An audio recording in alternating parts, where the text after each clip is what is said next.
Pessoal, então, novamente, bom dia aí para quem não participou do início do evento mais cedo. Eu vou apresentar agora para vocês um pouco sobre o curso de Ciência da Computação. O foco aqui vai ser um pouco diferente da atividade que a gente teve agora há pouco. Então, por que estudar computação, né? Quais seriam as minhas motivações para ingressar no curso? E por que de repente, eu quero afirmar para vocês que vocês tomaram a decisão correta ao escolher o curso de computação especificamente da UFV? É o que a gente vai conversar a partir de agora. Antes da gente começar de fato a falar sobre o nosso curso, eu gostaria que todos vocês assistissem a esse vídeo. E assim que acabar o vídeo, vocês voltam aqui para a sala para a gente poder discutir um pouco a respeito. Tá? O vídeo tem em torno de uns 7 minutos, eu coloquei o link para vocês aí no chat.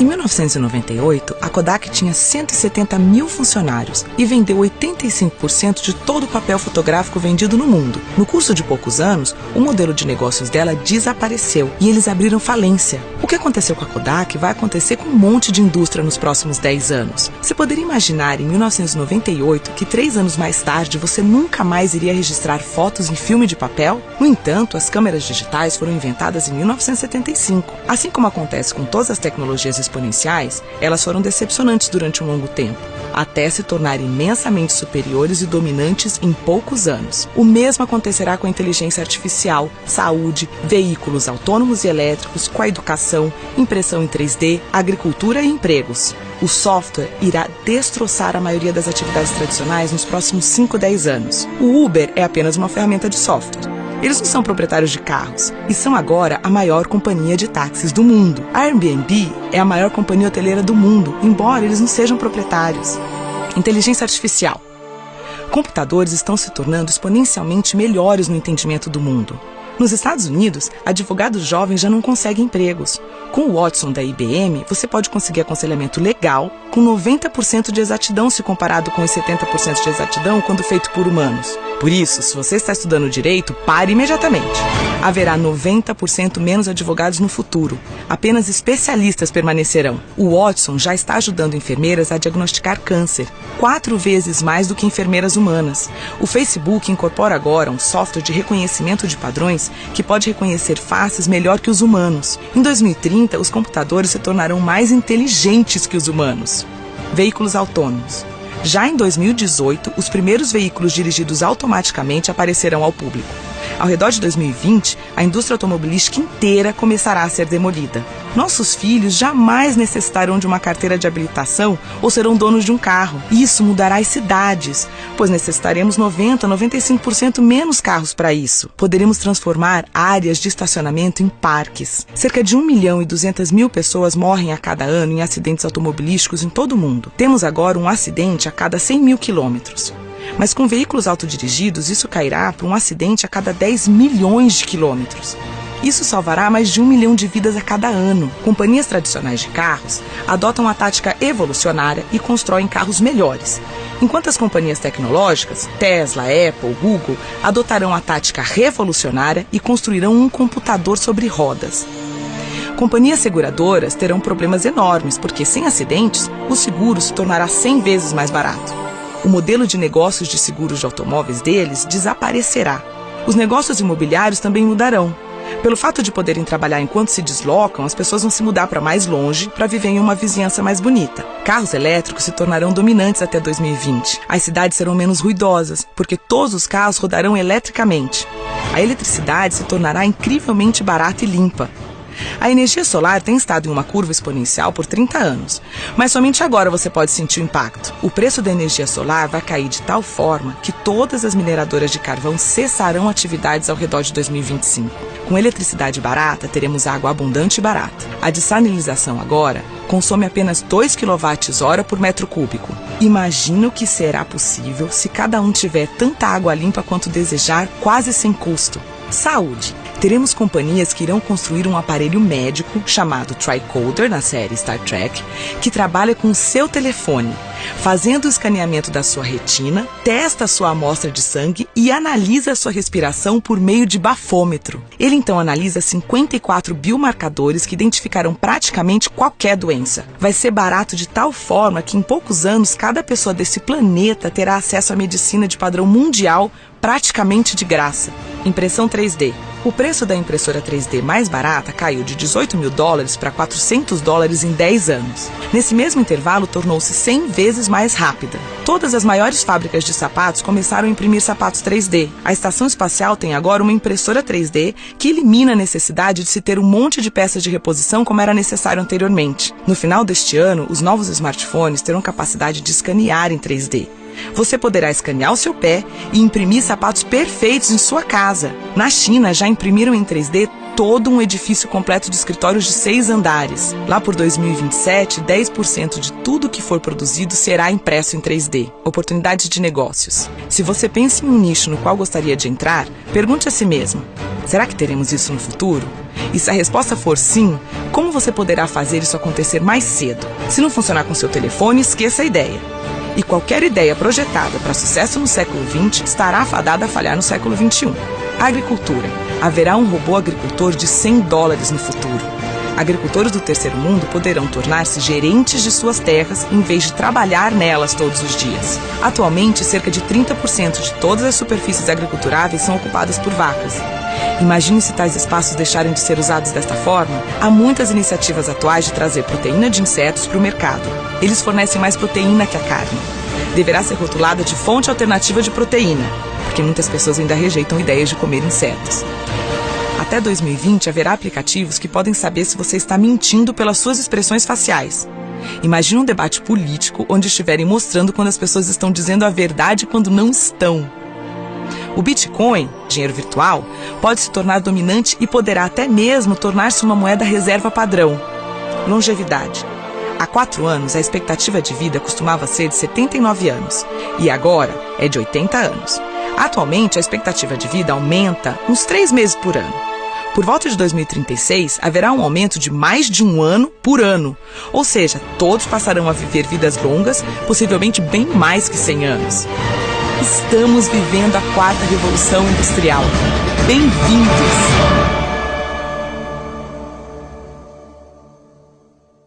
Voltando aqui, pessoal, eu imagino que todos vocês devam ter assistido o vídeo, se não viram, estão aí terminando. Por que eu fiz questão de mostrar esse vídeo para vocês? Bom, lembrando que a nossa conversa aqui é por que eu deveria escolher computação para ser a minha área de atuação, né? O vídeo mostra para vocês de uma maneira bem clara que hoje em dia a gente vive numa sociedade onde tudo depende de computação. Dificilmente a gente vai pensar numa profissão hoje que consegue ser exercida sem o uso de um computador. Um advogado precisa de um computador e tecnologias, um engenheiro, um médico, um dentista, um publicitário, enfim, tudo. Se a gente não tivesse tecnologias como essas, a gente nem estaria conversando aqui, o mundo teria parado durante a pandemia. Por que eu estou mostrando isso para vocês? A importância da nossa área de atuação é muito grande. Além, a gente pode pensar na computação como fim e computação como meio, né? Basicamente, se não existissem profissionais de computação hoje, vários outros profissionais não estariam trabalhando nesse mundo atual. Então, isso cria muitas oportunidades de atuação profissional para um cientista da computação. É exatamente sobre essas possibilidades de atuação profissional que eu gostaria de fazer uma introdução aqui com vocês. Eu não vou detalhar tanto esse aspecto, porque lá na disciplina de Introdução à Ciência da Computação, a gente discute um pouco mais desses aspectos, mas com certeza vocês já pensaram, poxa, será que essas notícias que eu assisto, que eu leio, que sobram vagas para a área de TI, será que isso é verdade? Ou será que isso é um exagero? É uma verdade, só que a gente tem que analisar isso com uma pitada de cuidado. que acontece? As vagas para computação, elas são abundantes. Só que muitas das vezes elas são abundantes porque faltam profissionais capacitados para ocupá-las. Então não vai ser simplesmente o fato de você ter um diploma que vai garantir que você vai ocupar uma dessas vagas. Tudo vai depender da sua qualidade, do quanto você aprendeu, do quanto você consegue aplicar os seus conhecimentos.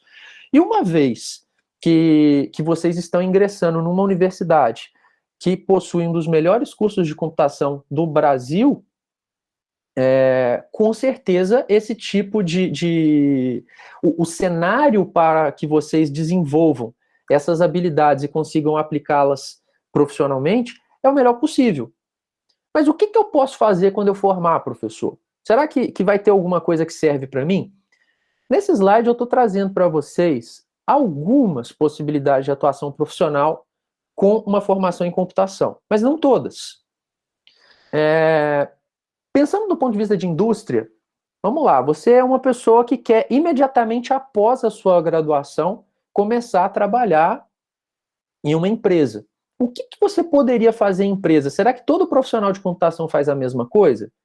Na verdade, não. A computação tem muitas sub-áreas e isso cria um leque de possibilidades muito grande de atuação. Aqui eu estou citando uma que talvez seja a primeira que vem à mente. A gente liga muito computação com programação. E às vezes essas coisas se confundem a ponto de a gente achar que computação é só programação. E, na verdade, nem tudo é só programação.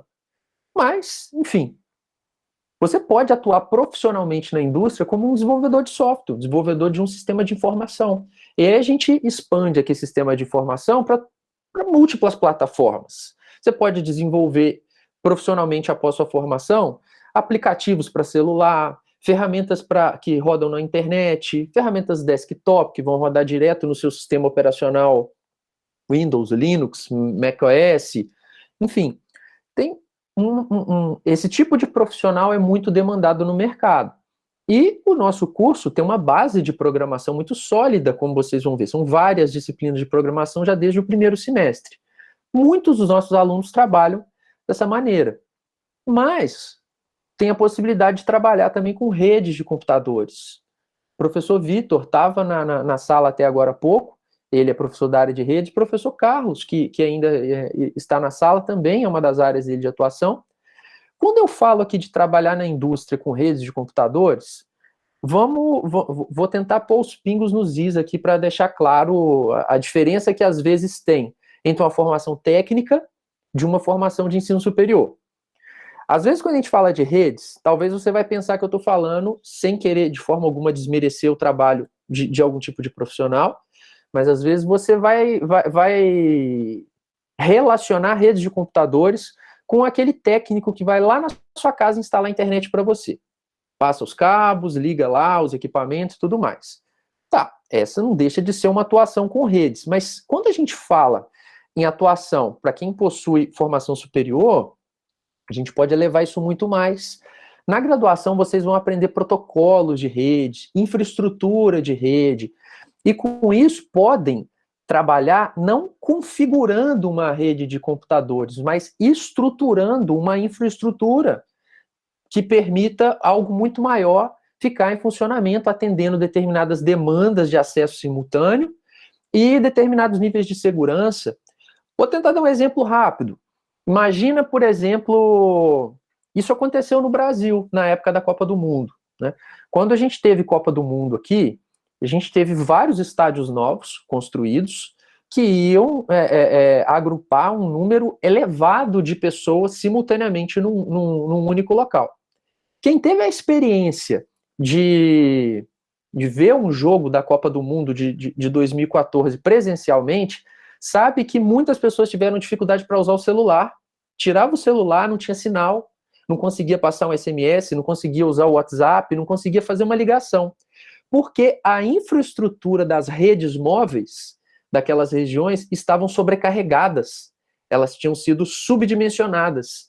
Poxa, mas quem que dimensiona uma rede para uma demanda específica? Esse tipo de trabalho, hoje em dia, é muito requisitado. Afinal de contas, estamos em rede agora, né? A gente está conversando aqui em rede. Por que isso está funcionando? Né? Porque um profissional com essa característica pôde estruturar essa infraestrutura por baixo dos panos para tudo isso, né? Então, esse tipo de atuação é possível com a formação que vocês vão ter. Vocês podem trabalhar com infraestrutura de software. O que eu digo por infraestrutura de software? Vamos lá. Uma coisa é a gente programar, desenvolver um software. Mas quem que desenvolveu as ferramentas que eu uso para desenvolver um software? Né? Já parou para pensar nisso? Quem que criou o compilador da linguagem de programação que eu estou usando aqui? Né? Eu estou programando algo em C++. Aí eu compilo em C++, né? Que o compilador, vocês vão aprender que é um software, basicamente, que traduz uma linguagem de alto nível, C++, para uma linguagem de baixo nível, que é o que o computador entende, né? Uma linguagem de máquina. Mas alguém teve que construir esse compilador, senão ninguém conseguia programar em C++. Esse é um tipo de atuação. Vocês podem, com a formação em ciência da computação, desenvolver novas linguagens de programação.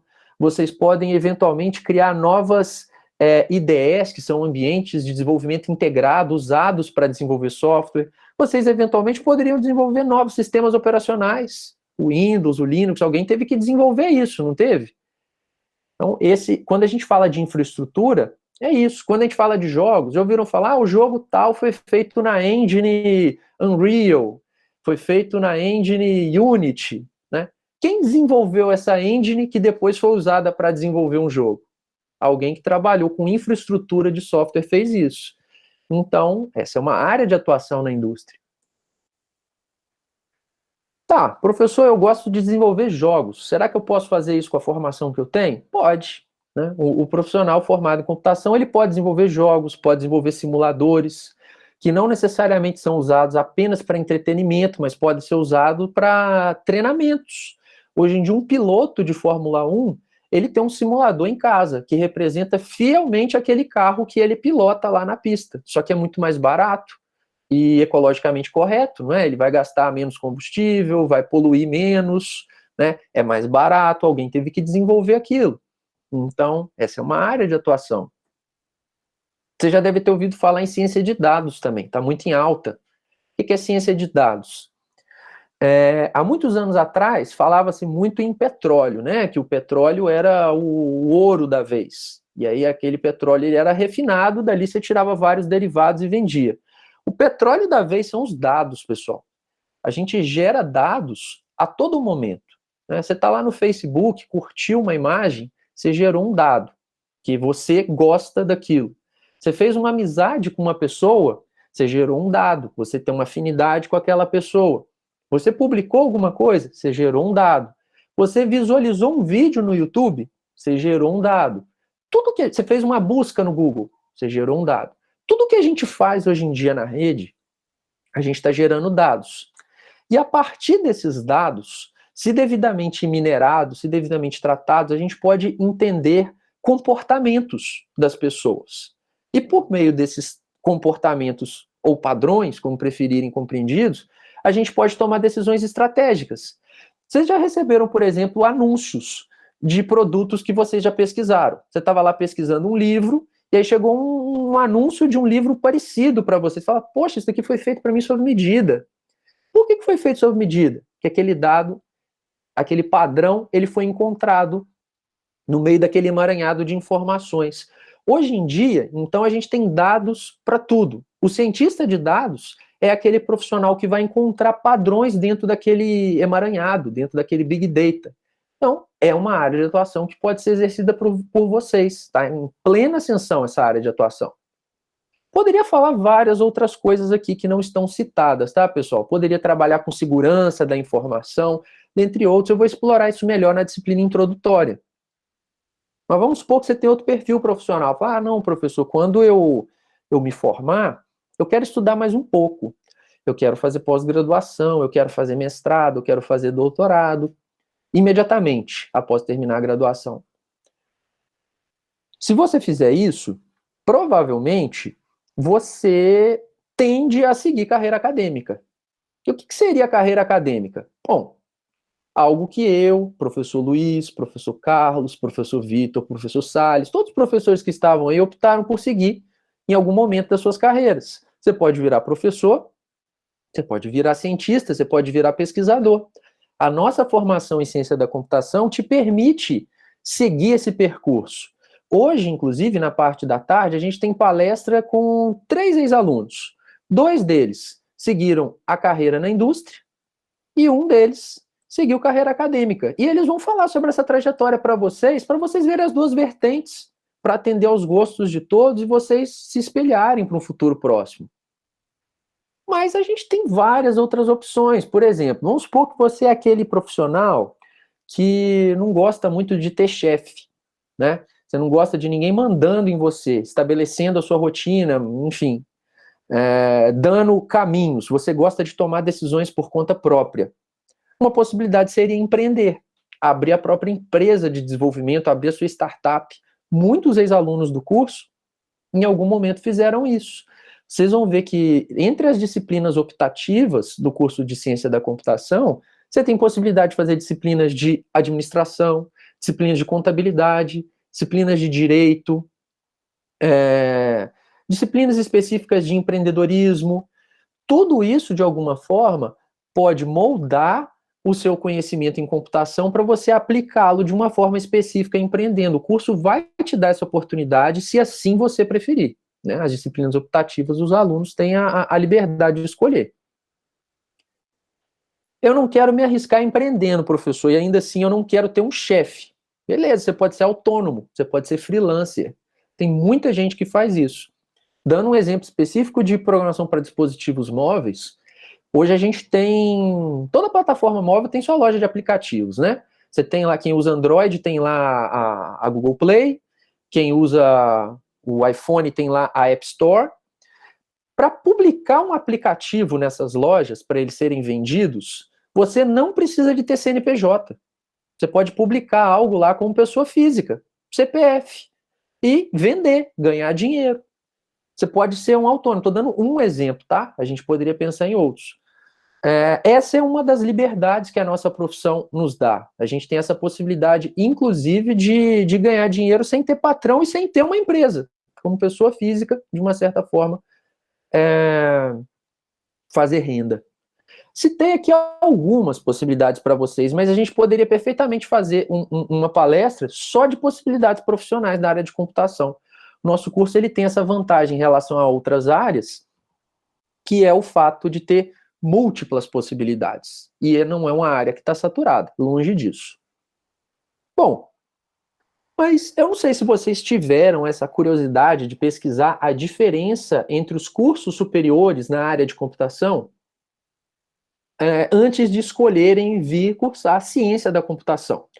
Mas imagino que todos saibam que ciência da computação não é o único curso superior em computação no Brasil. Além dele, a gente tem engenharia da computação, a gente tem sistemas de informação, engenharia de software e a gente tem licenciatura em computação. Nesse slide, eu estou desconsiderando os cursos tecnólogos, que são aqueles cursos de curta duração, 2 anos e meio, 3 anos, sem querer desmerecer qualidade, nada disso, mas é porque o foco aqui foram nos bacharelados, engenharias e licenciaturas.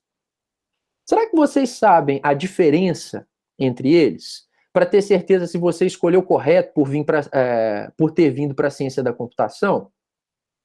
Eu vou tentar apresentar brevemente para vocês as principais características desses cursos e eu vou deixar a ciência da computação por último, tá? Eu vou começar falando pela engenharia da computação. Vamos lá. O curso de engenharia da computação, ele é um curso mais voltado para a parte de hardware. Né? Quando a gente fala de computador, a gente tem hardware e a gente tem software. Hardware, para quem não sabe, é a parte física do computador, é a parte que você consegue pegar, é a parte que você consegue tocar. Software é a parte abstrata, né? Você não consegue pegar um software na mão, ele é completamente abstrato. Tem aquela piadinha clássica, né, que o hardware é a parte que você chuta e o software é a parte que você xinga, né? Vocês já devem ter escutado também. A gente poderia fazer uma analogia com o corpo humano, enfim. Por que fazer uma analogia com o corpo humano? O nosso corpo, né, nossos órgãos, a gente tem coração, pulmão, rim e por aí vai. Isso seria o mais próximo ao hardware, perfeito? Mas concorda comigo que um corpo, esses órgãos, quando ele não tem vida, ele não funciona? né? Quando a gente perde a vida, o rim não funciona, o pulmão não funciona, o coração não funciona. O que seria a vida do computador? O software. Um hardware sem software, basicamente não serve para nada além de gastar energia, né? Muito bem. Fazendo essa analogia, engenharia da computação é um curso mais focado na parte de hardware. Então, provavelmente, aquela placa-mãe nova que você comprou para o seu computador, aquela placa de vídeo nova que você comprou para jogar os jogos mais modernos, aquele SSD que você comprou para o seu computador ficar mais rápido, em algum momento isso foi projetado por um engenheiro da computação. Porque é um curso mais voltado para isso. Produtos eletrônicos, automação, robótica. Profissionais formados em engenharia da computação são mais focados em projetar hardware, tá? Quando a gente fala em sistemas de informação, eu inclusive sou bacharel em sistemas de informação. Durante a apresentação, provavelmente eu não falei, mas eu tenho mestrado em ciência da computação, a nível de graduação, eu sou formado em sistemas de informação. O que o curso de sistemas de informação tem como principal característica? Vamos lá. O curso de sistemas de informação, ele é mais tecnológico do que a grande maioria dos outros, certo? Então, tudo que tem de mais moderno de tecnologia, a gente tende a aprender em sistemas de informação. A linguagem de programação mais usada do momento, o framework de desenvolvimento mais usado naquele momento. Então, o profissional de sistemas de informação, ele sai muito pronto para o mercado imediatamente após ele terminar a formação dele, certo? E ele também tem uma bagagem obrigatória de disciplinas de gestão, focadas para aquele profissional poder trabalhar dentro de uma empresa, gerindo ela, né? E eventualmente criando a própria empresa. Só que o que o curso de sistemas de informação tem de deficiência em relação à ciência da computação? Vamos lá.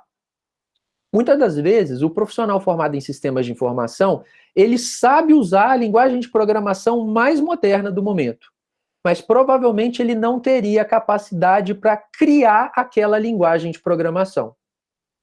Porque é um curso que não tem muito foco em fundamentos, em conceitos computacionais. Então, muitas das vezes, esse profissional ele sabe usar determinadas coisas, mas não necessariamente ele sabe criar determinadas coisas. Certo? Logicamente, todo curso tem disciplinas optativas. Então, nada impede que uma pessoa formada em sistemas de informação puxe disciplinas optativas que são obrigatórias na ciência da computação e vice-versa. Cada profissional vai moldando a sua formação por meio dessas disciplinas optativas, mas eu estou falando para vocês do foco principal desses cursos. Tá? O curso de engenharia de software é um dos cursos mais novos na área de computação, então não existem tantas ofertas por aí quanto os outros, mas é um curso, fazendo um paralelo com a engenharia da computação. Se a engenharia da computação é mais focada em projetar hardware, a engenharia de software é mais focada em projetar software. E quando a gente fala em projetar software, é longe de ser só programação, pessoal. Programação é a ponta do iceberg. Imagina quando você vai construir um prédio, certo? A programação, nessa analogia, é o trabalho do pedreiro. Mas um pedreiro não constrói um prédio sozinho. Ali você teve um arquiteto, você teve um engenheiro, que fez toda lá uma análise do solo, né? Projetou iluminação, fiação, parte hidráulica. Então, a programação dentro do desenvolvimento de software é a ponta do iceberg. Mas quando a gente fala em engenharia de software, existem processos diferentes de desenvolvimento que são aplicados em problemas com características distintas, existem arquiteturas diferentes adequadas para determinados cenários, padrões que podem ser reusados, formas distintas de se testar um software, formas distintas de extrair informação do usuário. Tem muita coisa a ser feita dentro de um processo de desenvolvimento de software. E o curso de engenharia de software foca nisso. O curso de licenciatura em computação, como toda licenciatura, a licenciatura é focada em formar professores, não é isso? Quem faz licenciatura normalmente não está focado em dar aula, não é virar professor. Existe um curso de licenciatura em computação. Então, provavelmente para quem fez ensino técnico, teve professores que possuíam licenciatura em computação ou pós-graduação lato sensu equivalente para poder atuar ali. Porque o que acontece? Eu, por exemplo, sou professor, o professor Luiz Carlos, o Carlos Goulart, todos os outros professores que estão aí, provavelmente não possuem licenciatura. Porque para dar aula no ensino superior, você pode dar aula sendo bacharel. Mas para dar aula no ensino médio, no ensino técnico e tecnológico, você tem que ser licenciado. É uma questão jurídica, que eu sinceramente não sei explicar por quais motivos, mas, enfim, o curso de licenciatura ele serve para atender esse tipo de demanda. E, naturalmente, lá você vai aprender metodologias de ensino, questões pedagógicas, para poder conseguir ensinar alunos com características diferentes. É um curso mais focado nisso. E a ciência da computação, professor? Afinal de contas, somos todos aqui alunos de ciência da computação agora. O que esse curso tem de diferente que me faz crer que a minha decisão foi a correta? Ó, sem fazer nenhum tipo de demagogia, eu tenho para mim que o curso de ciência da computação é o mais completo de todos eles. Por que ele é o mais completo de todos eles? Tudo que eu falei que os outros cursos possuem, ciência da computação tem também. Aqui vocês têm disciplinas de hardware, vocês têm disciplinas de software, vocês têm disciplinas de gestão, e se quiserem, como optativa, tem até as disciplinas que envolvem questões pedagógicas, metodológicas e tudo mais. O que ele tem de principal e o que diferencia ele dos outros é essa base sólida em fundamentos, conceitos, princípios e teorias da computação. Tecnologia muda muito rápido. Concorda comigo que às vezes o videogame que você usava há 2 anos atrás, hoje não é o videogame mais moderno? O celular que você comprou há 3 anos atrás, hoje não é o celular mais moderno? A linguagem de programação que é mais usada no mercado hoje, provavelmente não é a linguagem mais usada, que vai ser a mais usada daqui a 5 anos. Isso muda muito rápido. Tecnologia. Só que os fundamentos, os conceitos, os princípios não mudam tão rápido assim. E as tecnologias são criadas baseadas nesses fundamentos. Ou seja, o que eu estou querendo dizer com isso? A tendência é que o profissional formado em ciência da computação, por ter esses conhecimentos sólidos, ele consegue se reciclar mais facilmente ao longo dos anos, por conhecer como que as coisas funcionam por baixo dos panos. Ele consegue criar essas novas tecnologias, ele consegue se adaptar melhor a essas novas tecnologias por entender como elas funcionam, não apenas só como usá-las. E como tecnologia muda muito rápido, nada mal, né? Então, o curso de ciência da computação, as pessoas formadas, né, os egressos de ciência da computação são muito disputados no mercado por conta disso. Eles permanecem anos e anos relevantes. Tá? Eu vou falar com mais detalhes sobre isso para vocês lá na disciplina introdutória. Aqui eu estou só fazendo uma explanação breve. Tá bom, professor, mas você falou de ciência da computação. E o nosso curso de ciência da computação? O curso de ciência da computação da UFV? O que ele tem de diferente para me fazer crer que eu escolhi bem de ter vindo cursar esse curso aqui na UFV? Bom, vou falar um pouco dele para vocês a partir de agora. O nosso curso, ele é um curso tradicional. Esse é o logotipo do nosso curso quando ele completou 30 anos, esse ano ele já vai completar 35 anos, e às vezes a gente acha que a UFV ela é uma universidade focada apenas em cursos da área de agrárias, né, agronomia, zootecnia, veterinária, algo assim, e esquece que a gente tem um curso de computação aqui que já tem 35 anos, o curso é mais velho do que eu tenho 34, né? Então, o que esse curso já fez ao longo dos anos? Como que ele se destacou? Esse vídeo eu não vou mostrar ele agora para vocês, mas recomendo que vocês printem aí o código QR ou salvem o link para vocês assistirem depois esse vídeo com calma. É um vídeo institucional da universidade que apresenta o curso de Ciência da Computação. Eu vou falar alguns detalhes desse vídeo para vocês, mas depois vocês vão assistir ele com calma, ok? Eu gostaria de falar dos indicadores de qualidade do nosso curso. E eu vou focar especificamente aqui, ó, no ENAD, que para mim é o indicador de qualidade mais importante entre todos. Professor, não sei o que é o ENAD. Vamos lá. Todo mundo sabe o que é o Enem. Vocês fizeram agora há pouco para ingressar na universidade, certo? Então, basicamente, o que o Enem faz? O Enem avalia todos os conhecimentos que você adquiriu ao longo da sua vida para ver se você tem qualidade suficiente para ingressar no ensino superior, certo? O ENAD é um exame que é aplicado a cada 3 anos em todos os cursos de ensino superior, não apenas a computação, para os alunos que estão se formando. Tá? Então, os alunos que estão se formando a cada 3 anos em determinado curso fazem uma prova, que se chama ENAD, que vai avaliar todos os conhecimentos que eles conseguiram absorver ao longo daquela graduação específica. Na computação, o primeiro ano que o ENAD foi realizado foi em 2005, e depois, a cada 3 anos, ele ocorreu. No ano passado, 2020, o ENAD não ocorreu devido à pandemia, né? Provavelmente ele vai acontecer esse ano, em 2021, para os alunos que se formarem no nosso curso. Mas olha que interessante, o ENAD, a partir da nota dos egressos de um curso, ele avalia a qualidade de um curso, porque ele parte da seguinte premissa: olha, se os alunos daquele curso tiram nota alta nessa prova, é porque aquele curso é bom, aquele curso atingiu o objetivo de ensinar bem, preparar eles para o mercado. As notas do ENAD, os conceitos do ENAD variam de 1 até 5, 5 é o conceito máximo, e o nosso curso de Ciência da Computação da UFV obteve conceito 5 no ENAD em todas as edições, desde que ele surgiu.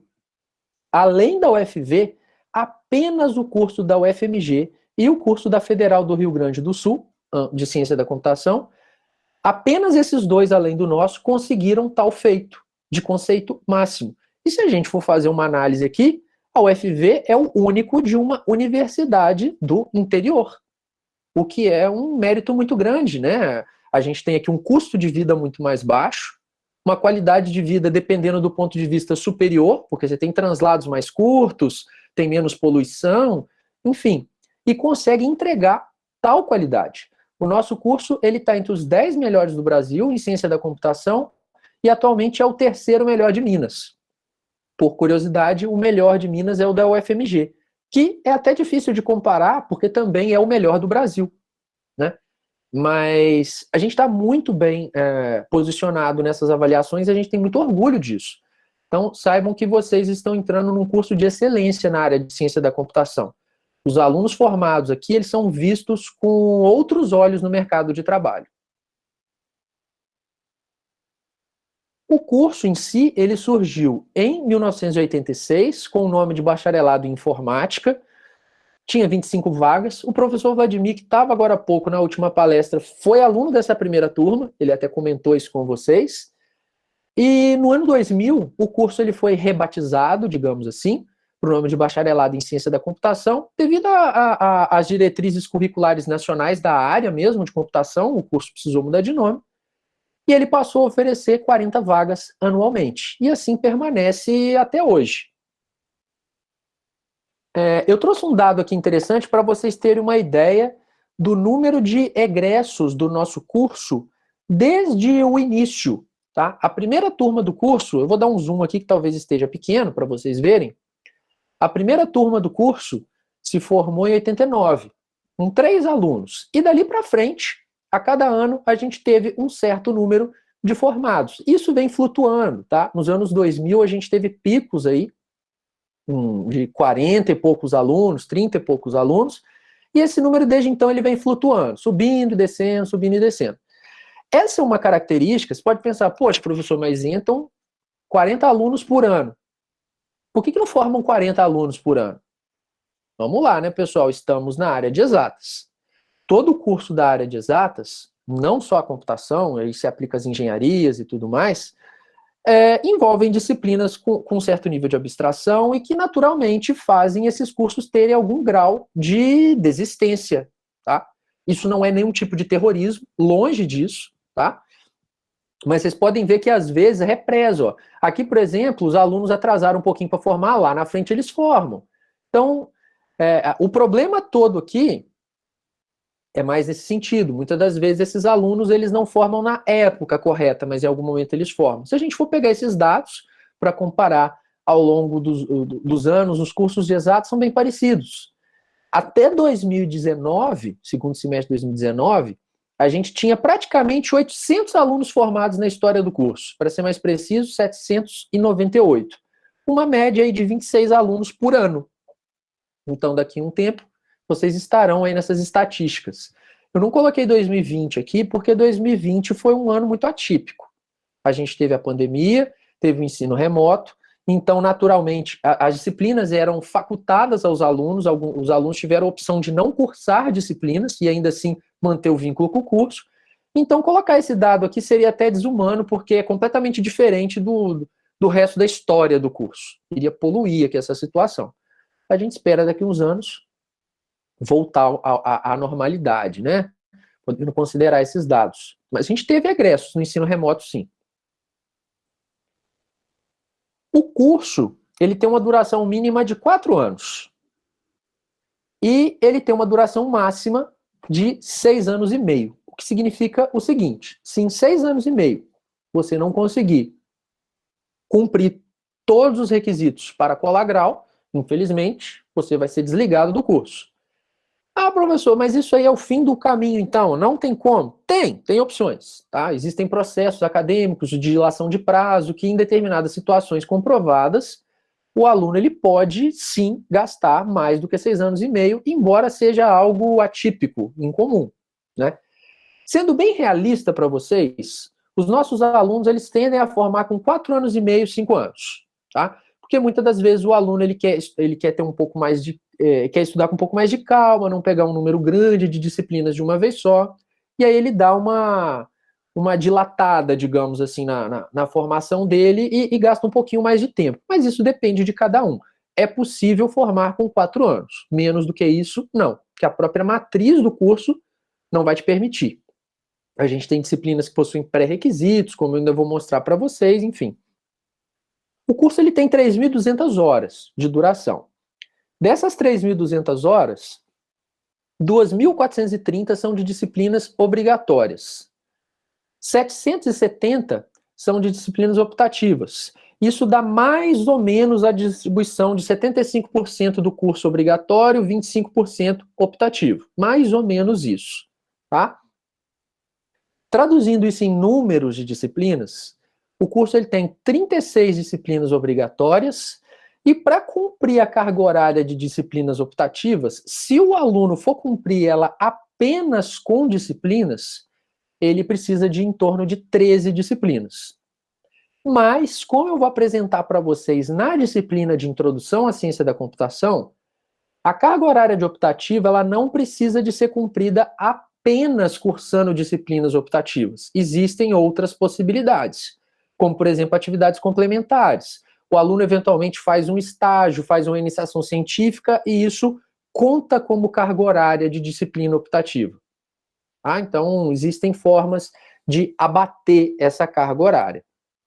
A gente tem um trabalho de conclusão de curso, um projeto final obrigatório, que tem a duração de 360 horas, e essas 360 elas estão inclusas nessas 2.430. Perfeito? Se vocês tiverem dúvida, no final da apresentação eu vou abrir para a gente bater um papo aqui, discutir, vocês podem anotar e, enfim, eu vou atender vocês prontamente aí, respondendo tudo que vocês quiserem, tá bom?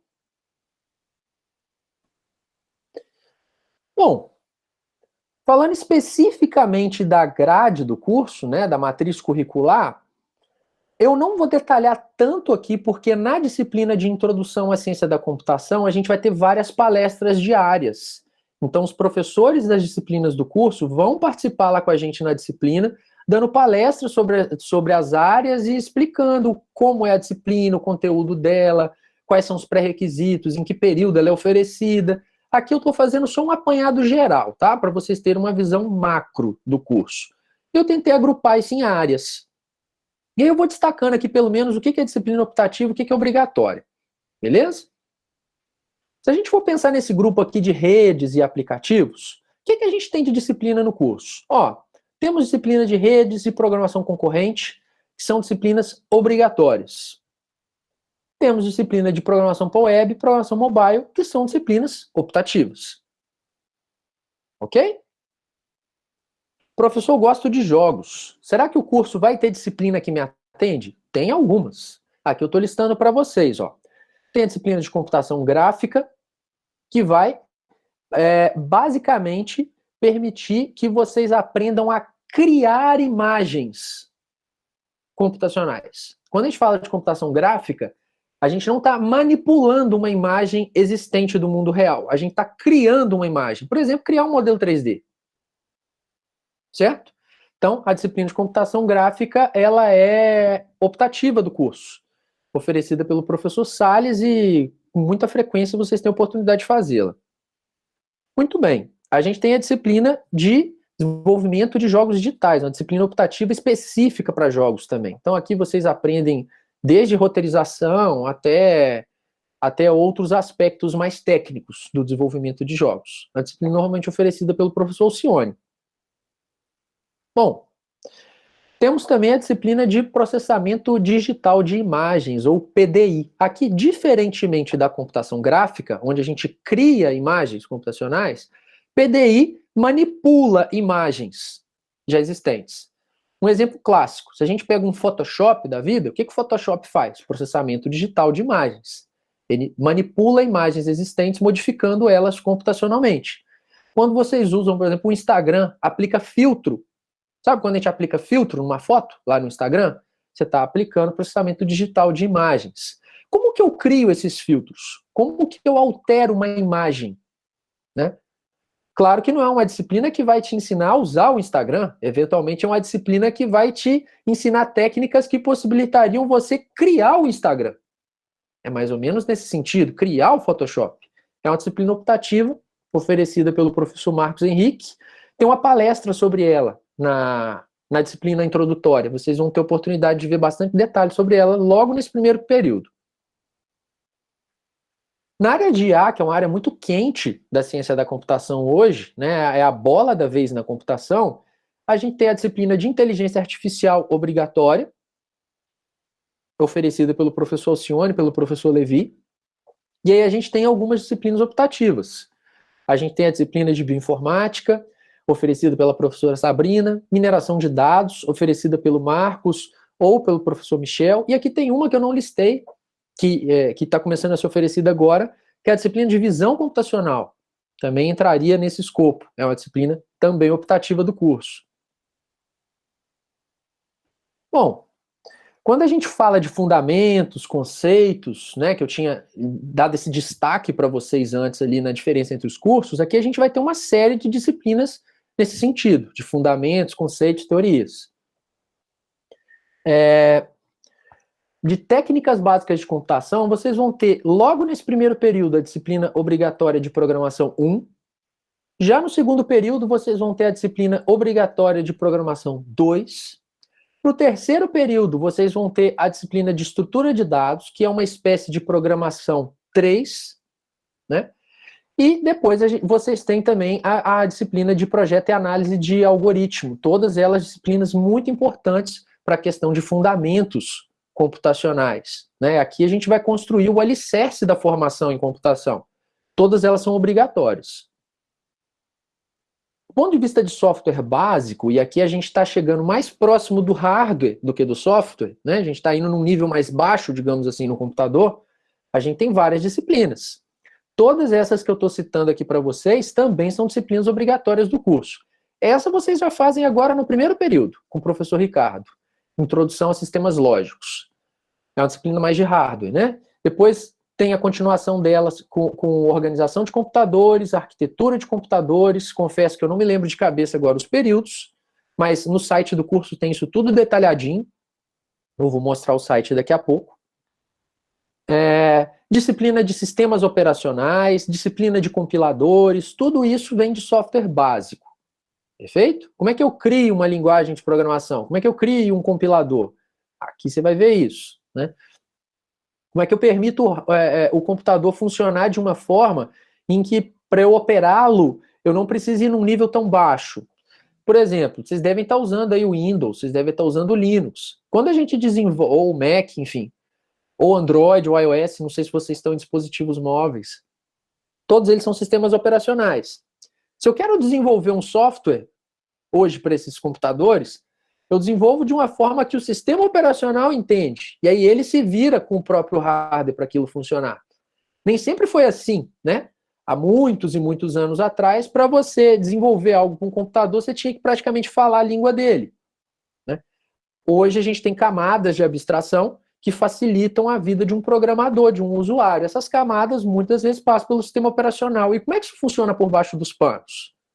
Essa disciplina vai dizer isso para vocês. Do ponto de vista de desenvolvimento, aqui já pensando em algo mais próximo à tecnologia, né, mas também pegando fortemente a parte de fundamentos, vocês vão ter disciplina de banco de dados 1 e 2, engenharia de software 1 e 2.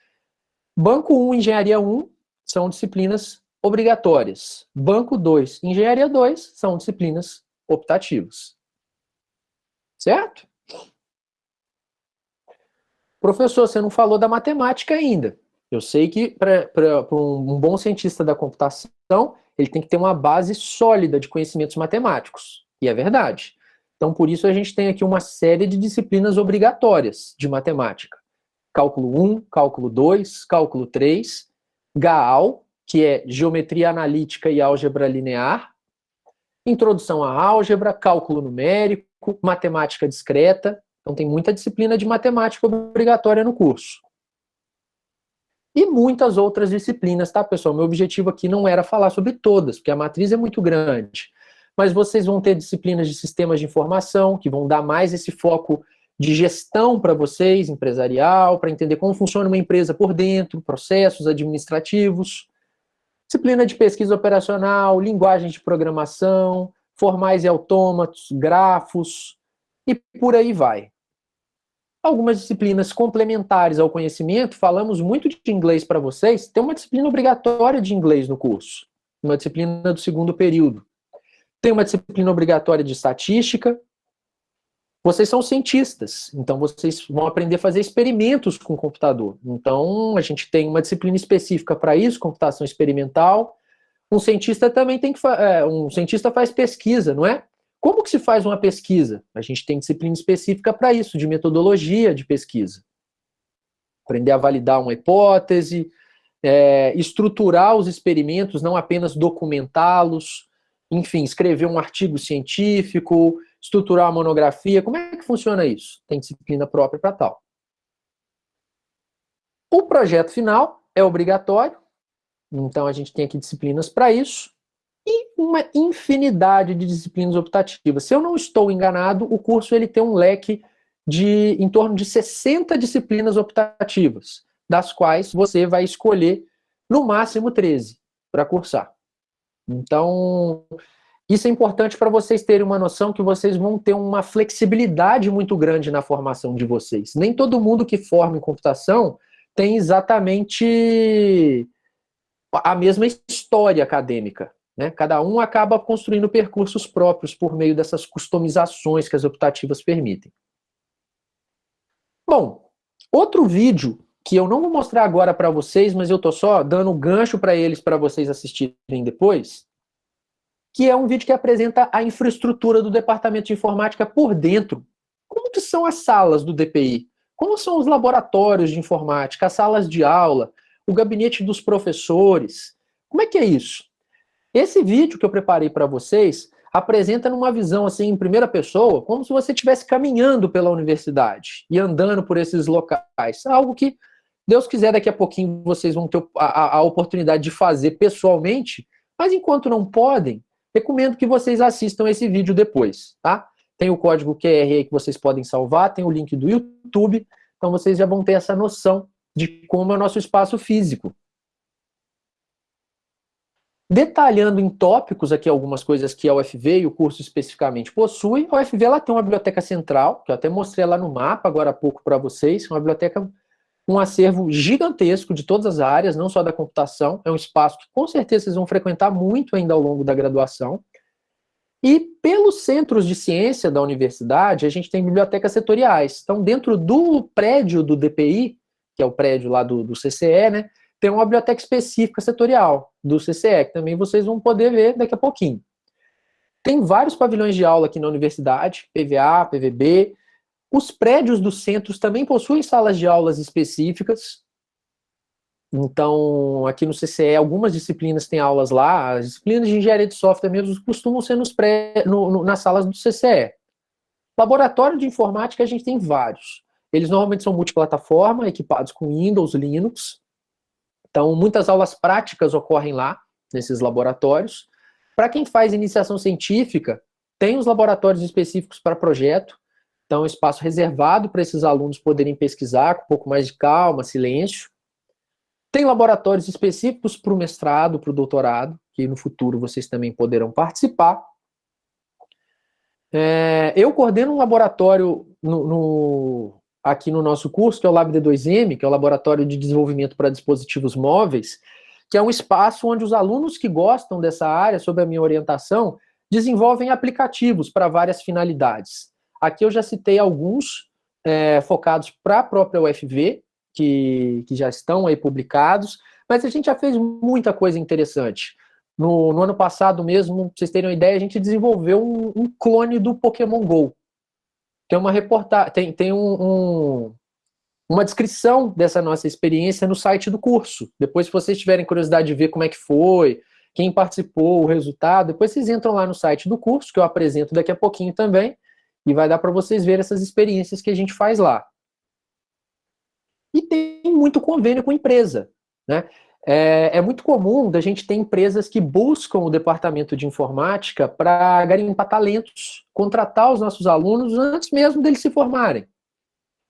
Tem uma parceria nossa em andamento para ser fechada com uma empresa, que eu não vou citar o nome agora, que como a parceria ainda não está fechada, não seria nem ético da minha parte, mas essa empresa está para instalar um escritório dela dentro do departamento de informática para desenvolver os projetos aqui e coletar os nossos alunos direto na fonte, começar a fazer estágio já aqui, ser contratado e continuar trabalhando em Viçosa.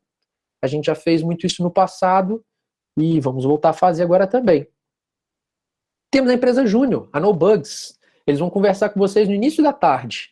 A roda de discussão com os veteranos vai ser promovida pela NoBugs. Basicamente, enquanto você está dentro do curso, você tem a possibilidade de participar da empresa Júnior, aprender as rotinas de uma empresa, materializar os conceitos teóricos que vocês aprendem em sala de aula, em projetos reais, lidando com clientes reais, fechando contratos que envolvem dinheiro e tudo mais, adquirindo experiência, fazendo contatos que podem se traduzir em empregos no futuro, oportunidades profissionais. E a NoBugs é muito bem avaliada dentro do movimento de empresas juniores. Direto eles ganham o prêmio de melhor empresa júnior do Brasil. Eles vão falar isso depois melhor para vocês, tá? Mas então essa é uma oportunidade legal que a UFV também vai fornecer para vocês. Só um minutinho.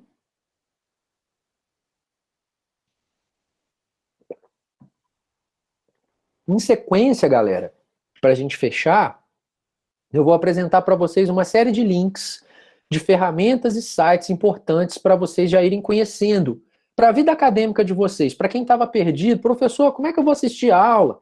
Onde que eu encontro as informações? Para quem estava com essas dúvidas, eu vou responder tudo isso agora. Se permanecer alguma, no final vocês me perguntam que eu acabo de sanar. Tá? O site do Departamento de Informática, vocês podem acessar aí pelo link ou pelo código QR, é www.dpi.fv.br. Recomendo que vocês entrem lá com uma certa frequência, porque sempre que tem alguma novidade, algo importante, a gente divulga informativos pelo site do DPI. Lá tem história do departamento, contato dos professores, quais são as comissões que organizam a estrutura do DPI, né? Quem são os professores responsáveis, os contatos. Muitas das coisas que vocês vão precisar na vida acadêmica, muitas dessas informações estão concentradas nesse site. Então, pode pôr aí nos favoritos, porque vocês vão usar isso toda hora. Tem detalhe aqui, inclusive, do nosso programa de pós-graduação, quem tiver intenção de no futuro fazer mestrado, doutorado, enfim, tem tudo aí para vocês, está sempre atualizado. O curso de bacharelado em ciência da computação, ele tem um site específico, que também é importante, vocês podem favoritar aí depois, que é o www.ccp, que é uma abreviação de ciência da computação, .fv.br. Então aqui vocês vão acessar, por exemplo, a matriz curricular do curso. O que é a matriz curricular? Lembra que eu mostrei as disciplinas agora há pouco? Lá, se você for olhar a matriz curricular, Vocês vão conseguir ver, inclusive, como são as dependências entre elas. Para eu cursar a disciplina X, eu já tenho que ter cursado a disciplina Y e Z. Para eu cursar a disciplina tal, se eu não for aprovado nessa daqui antes, eu não consigo. Então, como é que é esse encadeamento das disciplinas do curso? Em que período cada disciplina é oferecida? Qual que é o conteúdo específico de cada uma dessas disciplinas? Vocês vão encontrar aí na matriz curricular. Detalhes do corpo docente, quem que é a comissão coordenadora do curso, representada aqui por mim, coordenador, mas a gente tem o professor Salles, o professor Ricardo, o professor Marcos, né, o professor Enoque, do departamento de matemática. Enfim, detalhes sobre a infraestrutura, avaliação do curso. Essa sessão aqui, ó, ela é bem legal, que é a sessão de egressos. Dá para vocês verem, separado por semestre, desde a primeira turma que formou no curso, o nome de todos os alunos que já se formaram na nossa graduação. Isso é um dado público, que daqui a uns anos vocês estarão lá, com algumas estatísticas, então é legal para vocês conhecerem. Enfim, pessoal, depois vocês podem explorar à vontade o site, que ele também está sempre atualizado com informações relevantes para vocês. Site do registro escolar. Esse daqui é essencial, especialmente no momento que vocês estão agora, que é no início de um período acadêmico. Então, sempre vocês no início de um período, especialmente, devem entrar lá no site do registro escolar, que é o www.res.fv.br. Para quê que eu tenho que entrar lá no site do registro? Eu destaquei algumas coisas aqui. Tá vendo essa parte de catálogo da graduação? Quando você entra nessa parte, você vai ter acesso ao programa analítico de cada uma das disciplinas. Então, os documentos mais detalhados que vocês poderiam acessar a respeito de qualquer disciplina do curso, vocês encontram aqui. Vocês, para cada disciplina, vão ver lá, na unidade 1 da disciplina X, eu vou cursar isso, isso e aquilo, com carga horária tal, né? Na unidade 2, eu vou cursar esse conteúdo, na unidade 3, eu vou cursar aquele. Então, já é um spoiler, digamos assim, da disciplina, que vocês podem ver aí lá no catálogo. Tem essa informação para todos os cursos da universidade. O regime didático, que a gente vai explorar com bastante detalhamento na disciplina de Introdução à Ciência da Computação, ainda agora no primeiro semestre, ele fica disponível aqui pelo site do registro. O que seria o regime didático? Basicamente é como se fosse a constituição, digamos assim, da UFV. São os nossos direitos e deveres. O que o aluno deve fazer e o que o aluno tem direito a receber, né? Quais são os coeficientes que o aluno precisa ter no mínimo para ele não ser desligado, né? Em quanto tempo um professor tem obrigação de liberar a nota de uma prova, que é algo que o aluno pode cobrar, né? Pô, professor, está demorando para liberar a nota, eu preciso dela. Então, todos esses detalhes, todas as regras da universidade que impactam nossa vida acadêmica estão concentradas no regime didático. Então, é sempre bom conhecer esse documento. Até por isso a gente vai estudá-lo na disciplina. Ele fica disponível por aí. O calendário escolar, ele é importante porque aqui a gente vai ter todas as datas mais importantes do semestre acadêmico. Vou dar alguns exemplos para vocês. Qual que é a data que começa um semestre? Qual que é a data que acaba o semestre? Quando que vai ser recesso escolar?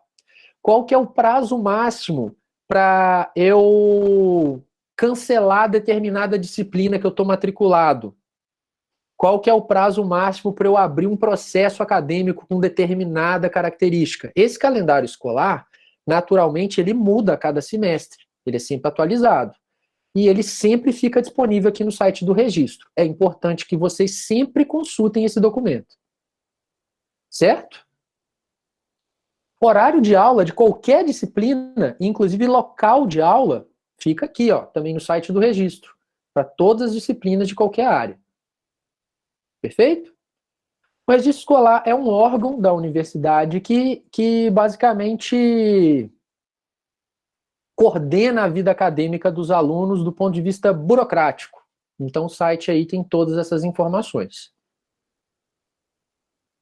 Voltando aqui a um print do site do curso, eu quero dar um destaque especial aqui, ó, lista de alunos. E aí eu vou retomar aquela conversa que a gente estava tendo no intervalo entre a primeira atividade e essa atividade aqui, que é a questão do e-mail.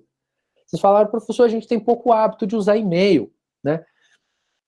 Eu compreendo, porque quando a gente não está trabalhando, enfim, atuando profissionalmente, ou quando a gente está no ensino médio, ensino técnico, às vezes a gente precisa pouco desse tipo de ferramenta. Mas na graduação ela é muito importante, porque os principais avisos da universidade, eles chegam por esse tipo de ferramenta.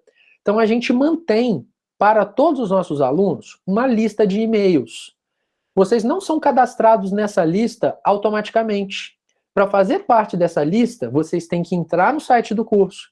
E nessa seção ali, lista de alunos, aí tem um tutorial lá, mostrando como que faz para ingressar na lista de alunos. Recomendo que o mais rápido que vocês puderem, enfim, no final do dia e tal, façam a solicitação para ingressar na lista de alunos, porque lá, nesse ambiente, além da gente colocar avisos importantes sobre o curso, vocês vão ver que não é demagogia nenhuma da minha parte, tem oportunidades profissionais divulgadas lá quase que diariamente.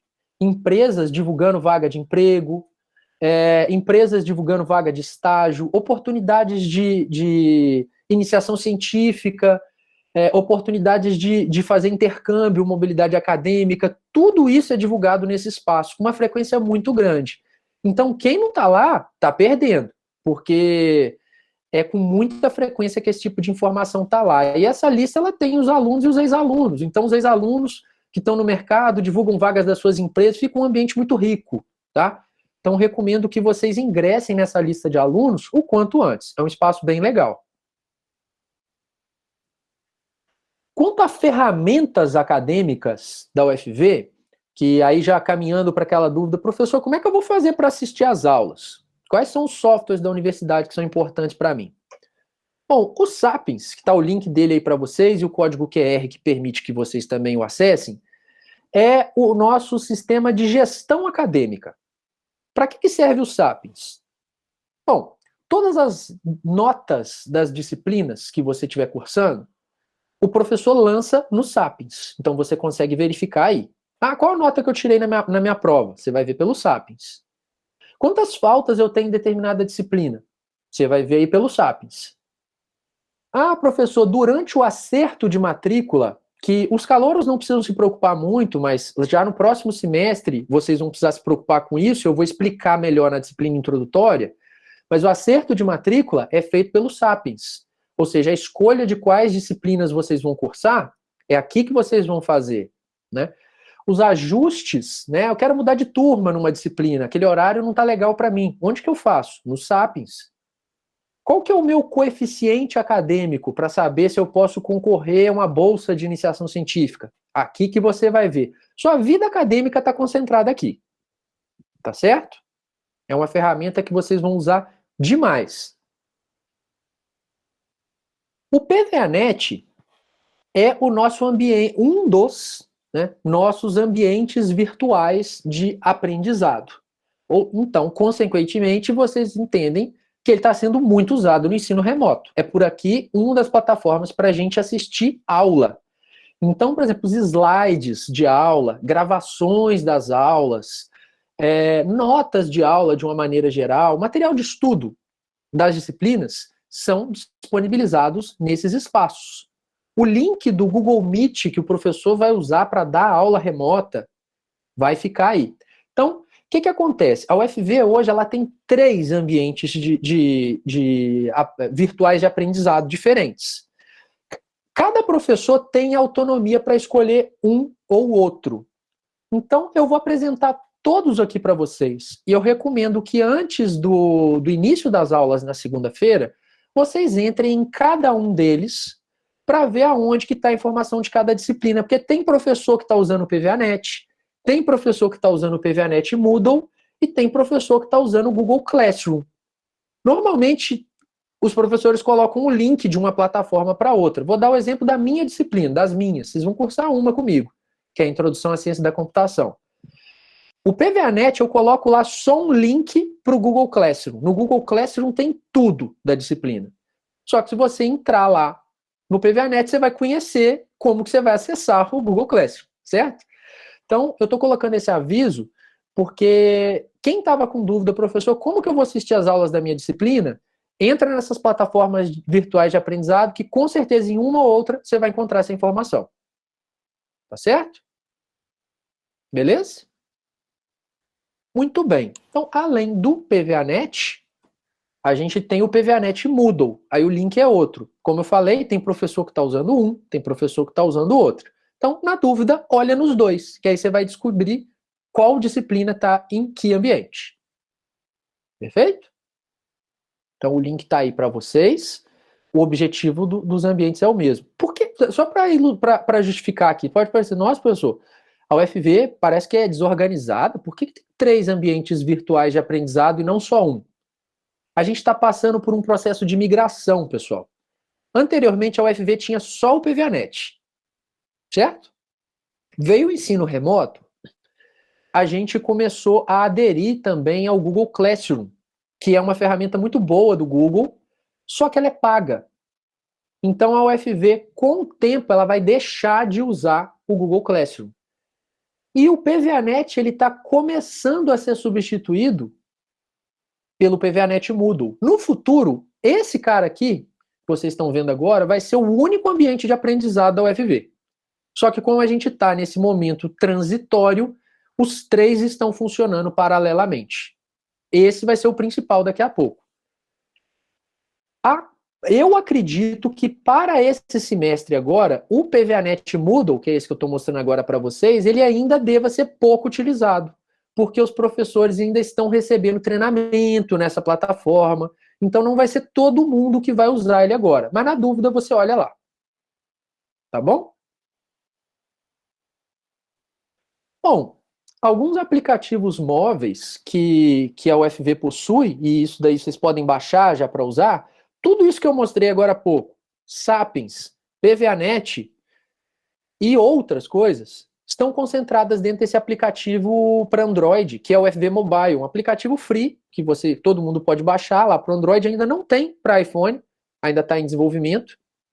Então, quem quiser usar isso na palma da mão, sem precisar do navegador, tem um aplicativo próprio da UFV, que notifica, inclusive, vamos supor, o professor lançou uma nota numa disciplina que você está cursando, o aplicativo vai te avisar, falou, opa, chegou uma nota na sua disciplina. Então, tira aquela ansiedade, né, de ter que ficar entrando toda hora no ambiente para ver se saiu, o próprio aplicativo te avisa. Dentre outras coisas, vocês vão poder usar o RU, que é o restaurante universitário, quando estiverem aqui, naturalmente. E o RU, ele funciona com um sistema pré-pago. O que é isso? Você compra crédito, vamos supor, comprei lá R$ 50 em crédito. E aí, toda vez que você for lá no RU almoçar, você passa a sua carteirinha, ele vai abater aquele valor do seu crédito. Certo? O extrato do seu consumo do RU, ele é mostrado aí no aplicativo móvel. Então, vamos supor que você perdeu sua carteirinha no meio da reta aqui no UFV. Aí um espertinho foi lá, achou sua carteirinha e foi comer no RU com seu crédito. Você vai ficar sabendo pelo aplicativo móvel, aí você vai tomar as medidas rapidamente para evitar que isso continue acontecendo. Então, tem muita coisa legal nesses apps. Esse é um aplicativo que é específico para eventos na universidade. Recomendo que vocês baixem ele depois. Esse tem para Android e iOS, que eu estou mostrando de Android, em sequência eu vou mostrar o de iOS. Basicamente, toda a universidade é um ambiente muito plural. É um ambiente onde tem muita coisa acontecendo simultaneamente. Então, vocês vão ver que ocorre quando a gente está no presencial, né, gente? Tem encontro de estudo bíblico, tem encontro de dança, tem encontro de RPG, tem encontro de estudo específico para algumas áreas do conhecimento, para quem é, por exemplo, entusiasta de astronomia, né? Tem atividades esportivas, tem diversas atividades culturais. Toda a universidade é muito plural. E às vezes a gente não fica sabendo das coisas que acontecem dentro da universidade e, por consequência, não consome esse tipo de coisa. Esse aplicativo FV Eventos, ele concentra todos os detalhes e programação dos eventos que ocorrem na universidade. Infelizmente, como a gente está agora remoto, se você baixar o FV Eventos e for olhar lá, você não vai ver nada nele, porque não está acontecendo nada presencial. Mas quando voltar presencial, esse aplicativo vai estar entupido de opções de eventos de qualidade para você consumir dentro desse ambiente rico, que é legal que vocês aproveitem. Tá? Tem ele para Android, tem ele para iOS. Tudo isso é de graça. E o interessante é que todos esses aplicativos que eu mostrei aqui para vocês, que hoje são ferramentas institucionais, foram desenvolvidos por alunos do curso, dentro do Laboratório de Desenvolvimento para Dispositivos Móveis. Depois isso foi passado para a DTI, que é o órgão da UFV específico para desenvolver software. E, enfim, é legal para o aluno materializar o conhecimento dele, entendeu? Ele consegue mensurar que o que ele está aprendendo numa disciplina está surtindo efeito, porque ele está conseguindo pôr uma ferramenta na mão de muitas pessoas para ser usada. É muito legal isso aqui. Pessoal, com isso, eu fecho aqui a minha apresentação. Tentei, na medida do possível, fazer uma apresentação breve do curso, breve da universidade, das principais ferramentas, mas eu imagino que vocês possam ter dúvidas. Então, sintam-se à vontade para abrir o microfone ou falar pelo chat, perguntar, que eu tento ajudá-los da melhor maneira possível. Me coloco aí à disposição de vocês. O Saulo está perguntando como são feitas as provas. Pergunta legal, Saulo. Então, essa é uma pergunta que não vai ter uma única resposta, porque cada professor tem a liberdade de definir como que ele vai avaliar a sua disciplina. Eu vou dar o exemplo das minhas disciplinas, tá? Eu costumo fazer provas tradicionais, ou seja, são lá questões que o aluno vai ter que responder dentro de um determinado intervalo de tempo, que é o horário de uma aula, e essa prova ela é disponibilizada na hora, né, pelo ambiente virtual de aprendizado, no meu caso, o Google Classroom. Aí, todo mundo entra numa sala do Google Meet na hora da prova, precisa de ficar com a câmera aberta e entregar aquilo até o final daquele horário. Eventualmente, se tiver alguma suspeita de algum problema, o professor pode pedir para o aluno compartilhar a tela dele para ver o que ele está fazendo. Mas, enfim, tem professor que faz prova oral, tem muitas disciplinas que possuem trabalhos além de provas, tem disciplina que tem pontuação de participação além das provas. Então, depende muito, varia caso a caso. Tá certo? O que mais, galera? Imagino que eu não tenha sido claro o suficiente para não ter mais dúvidas. Estão me ouvindo aí? Uhum. Aqui, eu tenho uma dúvida sobre o aproveitamento de disciplinas. Tem um período exato que eu possa fazer esse aproveitamento? Ou, por exemplo, eu estou procurando o programa analítico das disciplinas que eu já cursei na Unifei, né, que é onde eu faço no momento. E aí, até agora, no momento, eu não consegui esse programa analítico, tanto que eu já pedi para o meu coordenador e tudo mais. Só que eu estou preocupado de eu não conseguir fazer esse aproveitamento a tempo, se tiver um período exato para fazer, entendeu? Então, assim, tem esse período ou eu posso fazer em qualquer momento? Entendi. Pergunta legal, Igor. Pergunta relevante, inclusive. O que acontece? Para alguns processos acadêmicos específicos, tem período máximo para abrir, sim. Para aproveitamento, equivalência, não tem período. O aluno pode abrir esse processo a qualquer momento. Só que o que acontece? Vamos lá. Vamos supor que você tinha a intenção de aproveitar uma disciplina que você vai cursar agora, nesse período, certo? E você não está conseguindo a tempo abrir esse processo. Então, eu recomendo que você comece a cursar a disciplina, depois você abre o processo. Se o processo for aceito, naturalmente você não vai precisar concluir aquela disciplina, porque ela já vai ter terminado, entendeu? Para um caso de um outro semestre, vamos supor que tem isso também, tá? Aí nesse caso vai ter prazo, sim, que eu não vou lembrar de cabeça, mas no calendário escolar tá lá destrinchado. Vamos supor que você está agora cursando o primeiro período, mas no segundo período tem alguma disciplina que você, para fazer, precisava de ter concluído um pré-requisito de uma disciplina que você vai pedir um processo de aproveitamento. Para você conseguir quebrar esse pré-requisito, você vai ter que abrir o processo dentro de um tempo específico. Senão não funcionaria. Eu só não vou lembrar o prazo porque tem que olhar lá no calendário escolar, que tem no site do registro. Entendeu? Ah, não, entendi. Beleza, obrigado. E para quem foi, aproveitando a sua pergunta, eu vou dar um outro detalhe. Para quem quiser abrir qualquer tipo de processo acadêmico, enquanto a gente está no ensino remoto, os processos eles estão sendo abertos remotamente. E eles sempre são abertos no registro escolar. Então vocês vão entrar lá no site do registro, tem lá aquela seção contatos, aí vocês vão ligar para lá, passar e-mail, o que for melhor, eles vão explicar como é feita a abertura do processo e aí tudo vai ser feito pelo computador. Não precisa de vir aqui entregar nada pessoalmente, não. Tá bom? Ah, sim, entendi. Mas assim, no caso, por exemplo, eu tô com... Eu já cursei cálculo 1, cálculo 2, GAAL, estatística. Então, assim, por exemplo, o cálculo 2, ele é do segundo período, certo? Certo.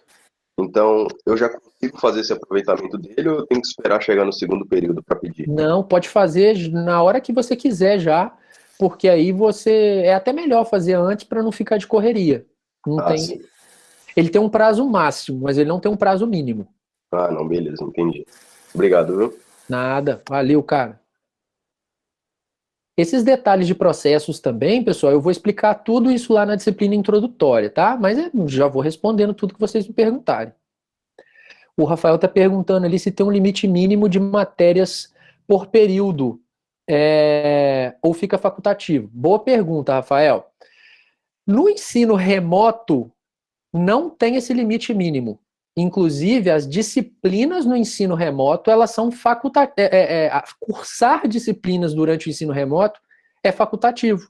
Eventualmente, o aluno ele não tem um computador, enfim, a internet, e ele não consegue acompanhar as aulas. Então, a UFV está mantendo o vínculo dos alunos, mesmo sem cursarem disciplinas. Quando a gente está no ensino presencial, tem sim um limite mínimo de créditos, que, se eu não estou enganado, são 12 créditos mínimos. Professor, o que significa crédito? Deixa para eu explicar isso melhor para vocês lá na disciplina de Introdução à Ciência da Computação, que a gente vai destrinchar esse regulamento da universidade. Mas existe um limite, sim. Agora não tem, porque a gente está no remoto. Tranquilo?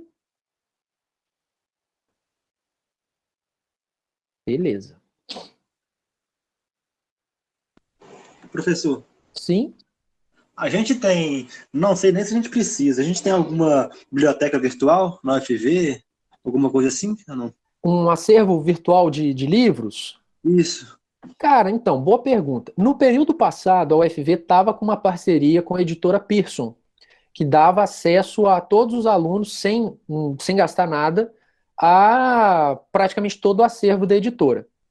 Esse convênio, ele encerrou. E a Pró-Reitoria de Ensino avisou os coordenadores que esse convênio acho que eles estavam estudando para renová-lo.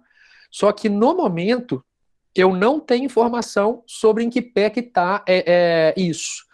Assim que eu tiver novidade sobre a renovação desse convênio, ou não, né, ou a criação de outro convênio, pode deixar que eu vou divulgar para vocês lá na lista de alunos, que é o espaço onde a gente coloca esse tipo de informação. Ah, sim, obrigado. Mas, assim, só para complementar a resposta, os professores eles vêm disponibilizando material de estudo dentro dos seus próprios ambientes de disciplinas para os alunos, para amenizar essa necessidade. Vamos supor, eu vou ter que comprar o livro então, já que eu não estou tendo acesso à biblioteca, às vezes não vou ter condição de comprar. Então a gente está sanando isso caso a caso, disponibilizando material próprio. Ah, beleza, valeu. Falou, cara. Então, pessoal, temos tempo aí para mais algumas perguntinhas, para depois a gente almoçar e voltar firme e forte aí às 14 horas. Alguém tem mais alguma dúvida? Tá tranquilo? Bom, então eu vou fechando por aqui com vocês essa conversa. De tarde eu volto para comandar as atividades. Lembrando que no início da tarde, O José está perguntando onde consigo acessar a gravação do encontro. Então, José, eu tô gravando aqui pelo Google Meet e nos próximos dias eu vou disponibilizar isso no canal do DPI no YouTube. Aí eu divulgo isso tudo na lista de alunos também. Mas aí provavelmente vai demorar alguns dias, porque eu vou precisar dar algumas cortadas no vídeo, editar para não ficar muito grosseiro. E aí demora um pouquinho, mas vai ficar lá no canal do YouTube do DPI depois, de forma pública. Tá bom?